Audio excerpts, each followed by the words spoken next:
Barchaga salom do'stlar. Bugungi videoda sizlar bilan men Denni va bugungi videoda Reker haqida 35 ta fakt bo'ladi.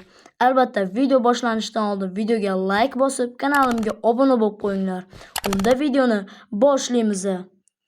Toshkentda tug'ilgan, 324-maktabda o'qigan. 17 yoshda $1500 notebook sotib olgan. Apple o'z homiysi. Reker 200-300 ming so'mga reklama qiladi. Ilk bor kanal ochganda ham o'zi 200 ming so'mga reklama qildirgan. Kompyuter keysi $4000 turadi. Reker 2 ta monitor ishlatadi. Reker HyperX mikrofonini ishlatadi. Stream qiladigan kompyuter $7000. Monetizatsiyadan $2000 ishlaydi. Reker sport bilan shug'ullanib turadi. Rekerni kanali nomi ko'p marta o'zgargan. Masalan, birinchi bo'lib Reker Khabib, Reker Gamer va oxiri Reker bo'lgan. Reker Fezodni ijodini yoqtiradi. Asl ismi Habibulloh, familiyasi Quddusov. Oilada kenja farzand. Oilada 4 ta farzand bo'lishadi. Million dasturida kattalar uni tanib qolishadi va dastxat olishadi.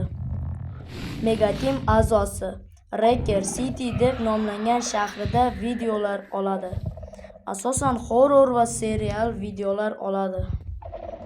Asosan Lider Online bilan video olgan. Hozirda 394 mingdan ko'p obunachisi bor. İlk videosini 5 yil oldin chiqargan. Hozirgacha 558 ta video chiqargan. 53 marta stream qilgan. YouTube'da ikkinchi kanali ham bor. Ikkinchi kanalida 90 mingtadan ko'p obunachisi bor. Kanalni 2020-yil 23-aprelda ochgan. Uning yana 4 ta ijtimoiy kanali bor. Uning videolaridagi jami prosmotrlar soni 92,214,460 dan oshiq. Reker obunachilari bo'yicha artefaktdan keyingi o'rinda turadi. Oxirgi videosini 9 oy oldin yuklagan. Ikkinchi kanalda Skibidi tualet yo'nalishida video qiladi. Bolalar, video sizlarga yoqqan bo'lsa, videoga like bosib, kanalimga obuna bo'lib qo'ying.